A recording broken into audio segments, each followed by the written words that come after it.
Sánchez Castro. Es la diputada por Morena. Le agradecemos estos minutos para el auditorio de Mega Noticias.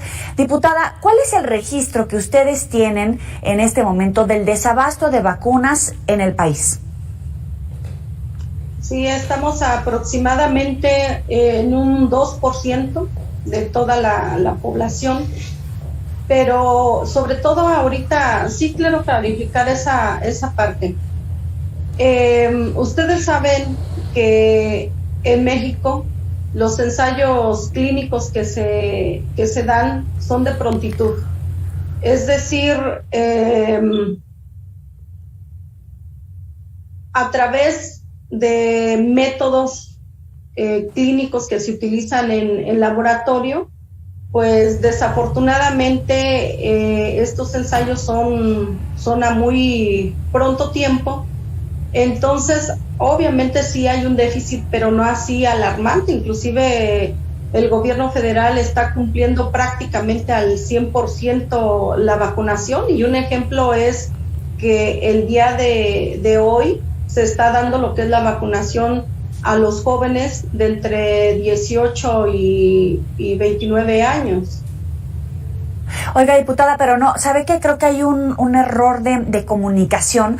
Nosotros estamos hablando de las vacunas del cuadro básico, tétanos, tuberculosis, el cuadro básico, en realidad, para bebés, para niños, pues más allá de la vacuna del coronavirus, pero es igual de importante escuchar su apreciación y tener esta información. De todas formas, platiquemos al respecto, ¿no? Habíamos hecho una recopilación de historias en varios estados. Más o menos, ¿qué panorama tienen ustedes, diputada? Sí, qué bueno que se aclara el tema. Cuestión de tétanos, de poliomielitis, de BCG, efectivamente incluyendo la del virus del papiloma humano, efectivamente sí tenemos un déficit, y este déficit ahorita lo comentamos a qué se debe. Miren, no es culpar a nadie ni juzgar a nadie, es simplemente que el sistema de salud, desafortunadamente, bueno, ha venido trayendo históricamente un desabasto, pues de administraciones anteriores, que por lo cual pues no se le puso atención en el esquema de vacunación. Y en esta parte, a la población abierta, efectivamente sí nos faltan vacunas de tétanos. Por ejemplo, para el tétanos nos falta la vacuna de la BCG, que es la tuberculosis, por ejemplo, la misma de la poliomielitis. Entonces, pero, aquí aclaro, pero, nosotros dentro de Cámara, y ya hablo de la legislatura, porque aprobamos precisamente una ley, que es la ley sobre todo de los convenios, de estos convenios internacionales que se dan, sobre todo para la licitación de los medicamentos, ya sea de forma que sean con laboratorios mexicanos, o en todo caso con laboratorios extranjeros. Y ejemplos tenemos miles. Por ejemplo, la de COVID, nos vamos, por ejemplo, a Pfizer, etcétera. Y así podemos mencionar muchos. En el caso de estas vacunas que no son nuevas también, ni dentro del mercado, ni dentro del cuadro básico de medicamentos de la Secretaría de Salud, bueno, pues desafortunadamente es un descuido de parte de autoridades sanitarias. Hoy en día, con la nueva legislatura y con el nuevo gobierno federal, a través de Birmex, que es para vigilar a través de nuestro director, y que lo voy a mencionar, el doctor Centeno Santaella, como parte del director, y es el que se encarga en todo caso de ver esas licitaciones, esos acuerdos con laboratorios internacionales mismos de México, para que se cubran lo que son todos los medicamentos. Entonces se están haciendo convenios con algunos otros países precisamente para que México no le falten vacunas, pero también el Instituto Oiga, diputada, Politécnico. Sí, dígame. Pero estábamos viendo unas cifras que nos parecían interesantes por resaltar. 2 años en las que los niños que han nacido en este periodo no tienen vacunas y efectivamente pudo haber una falla en la administración, corrupción, como bien lo señalaban, en el diagnóstico preliminar antes de tomar el gobierno, pero en estos 3 años de la gestión de esta administración, incluso en la parte legislativa, ¿para cuándo vamos a tener vacunas? Porque ahorita, pues obviamente la población necesita respuestas, más allá de los culpables y de este diagnóstico que efectivamente podemos analizar. ¿Para cuándo van a tener vacunas todos esos bebés, esos niños que llevan 2 años en este vacío? Pues mira, ya que en este sentido, hablando de la legislatura, nosotros en Cámara de Diputados el presupuesto está hecho, de hecho, para darlo para lo que son las vacunas. A través y esto entra, de hecho, dentro de la ley de egresos de la Federación. Entonces, ¿cierto? No podemos decir que hay un déficit económico para las vacunas. Nosotros estamos cumpliendo con el presupuesto. Si allá las autoridades sanitarias no están cumpliendo con esta parte, allí ya no es responsabilidad en todo caso de nosotros en la Cámara de Diputados, porque pues para eso está precisamente la ley de presupuestos de egresos de Federación, donde ya vienen las partidas para todos los medicamentos, incluyendo las vacunas. Sin embargo, sí aclaro que como legisladora sí puedo decir y doy fe que me ha tocado ver en algunos hospitales que he visitado, y sobre todo los de mi estado, algunos del Distrito Federal, que cuando hacen el llamado, sobre todo en calidad de legisladora, pues para que vayamos a las unidades, que porque no hay medicamentos, que porque no hay vacunas. Entonces digo, ok, aquí es una alerta, porque si nosotros estamos presupuestando ciertos millones de pesos, como en este caso más de 600 millones de pesos para cubrir lo que son medicamentos, y que al ir a las instituciones no nos encontramos con los medicamentos, pero que también hay que entender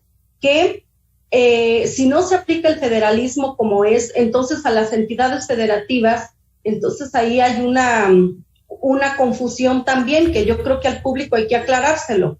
Me refiero a esto.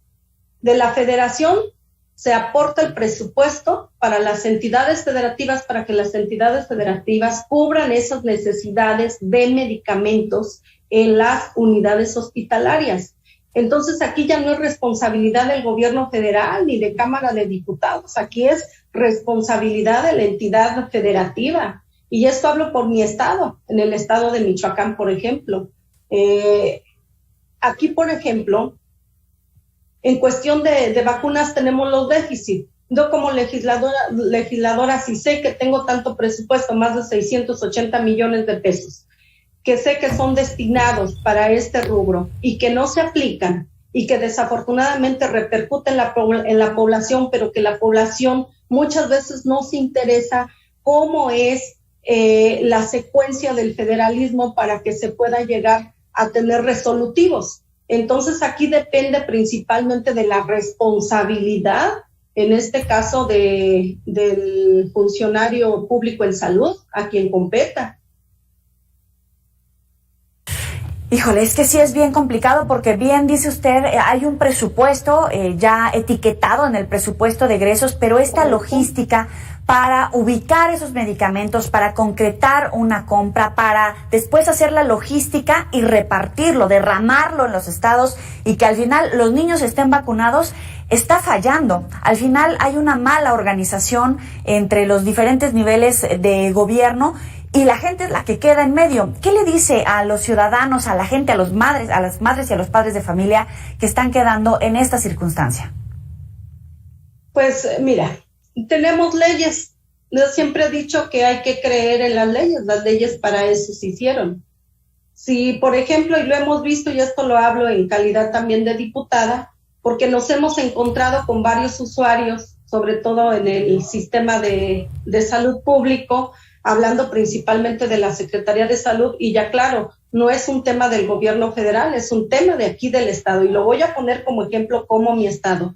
Inclusive ha habido la necesidad hasta de solicitar amparos para la atención, no solamente la salud, sino precisamente para que se les den sus medicamentos que por ley le corresponden.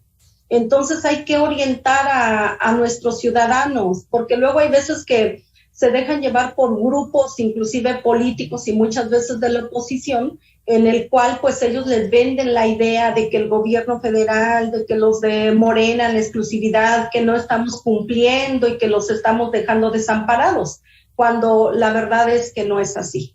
Entonces yo creo que hay que hablar las cosas como son, claramente, desde el punto de vista legislativo, desde el punto de vista legal, desde el punto de vista del federalismo, hay que saber y orientar a la ciudadanía cómo operan los 3 niveles de gobierno para que cada quien asuma su responsabilidad. Y yo creo que desde ahí cumplimos como ciudadanos con los mismos ciudadanos sobre orientarlos a dónde acudir, cómo acudir, qué hacer, porque desafortunadamente muchos no saben qué hacer y recurren lo que es a la medicina privada, que es muy costosa y que desafortunadamente también, bueno, la medicina hoy en día pues se ha visto como una mercadotecnia. Entonces, bueno, dentro de los principios que se tienen para este proyecto en 2024 es que se humanice la medicina, y para eso se está trabajando con el gobierno federal, la misma Cámara de Diputados, que nosotros ya vamos concluyendo, pero que sin embargo se queda ya un proyecto de continuación. Entonces es que no, esto no hay que dejarlo a un lado. Hay que recordar que el proyecto de nación fue a corto, mediano y largo plazo, y ya apenas vamos en el corto plazo, que son 3 años. Falta la segunda, el 2024, y posteriormente al 2012, y esperemos que pues alguien asuma la responsabilidad, sobre todo de lo que hemos nosotros impulsado, y además, sobre todo, de que la gente tenga conciencia. Dígame. Le agradecemos, diputada Anita Sánchez Castro, por estos minutos para el auditorio de Mega Noticias TVC. Muy buena tarde para usted. Muy bien, gracias. Hasta luego. Bueno, ya lo decía la diputada, hace falta humanidad.